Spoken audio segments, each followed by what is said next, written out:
দেখো, আজকে কিন্তু দুপুরবেলা আমরা মা-মেয়ে দুজনে খেতে বসেছি। ছেলের কিন্তু নিচে খাওয়া হয়ে গেছে। তোমরা আবার ভেবো না যে ছেলেকে আমরা না খেতে দিয়ে দুজনে খেয়ে নিচ্ছি। আজকে মেনুটা তোমাদেরকে একটু বলি। ধনেপাতার চাটনি ছিল, ছিল গাঁদাল পাতার বড়া, বাঁধাকপির চচ্চড়ি কি আর ছিল মাছের কটা ঝাল। করেছিস তুই? মা-মেয়ে এখন খেতে বসেছি। দাঁত দেখি তোর, দাঁত দেখি তুই দাঁত মেজেছিস নাকি? তো কালো হয়ে রয়েছে। তোর দাঁত দেখি। এ বাবা, এ বাবা। তবে দেখো, ছেলে-মেয়েদের পিছনে একটুখানি মজা করছিলাম। তোমরা ওই কথাটাকে সিরিয়াস নিও না। মানে আমি একটু জাস্ট মজা করছিলাম। তবে দেখো, ছেলে কেমন করে হাঁটছে, ওরা যাচ্ছে পড়তে। আর এটাই আমি একটুখানি ক্লিপ নিলাম। আর সবাই হাসাহাসি করছিলাম। এখানে এখন মাথা গরম হয়ে গেছে, পড়ে এসেছে। ওকে দুধ বিস্কুট দেওয়া হয়েছে। কেন? ওকে ম্যাগি দিতে হবে। আর আমি এখানে দেখো ১ কাপ চা নিয়ে বসেছি আর ২ টো বিস্কুট নিয়েছি। হ্যাঁ, শাশুড়ি মাও আছেন। শাশুড়ি মাকেও দিয়েছি চা।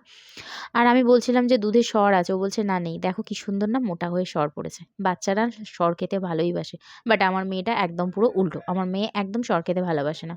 তবে শাশুড়ি মা অনেক বলা বলিতে আটা মেখে দিল রুটি করার জন্য।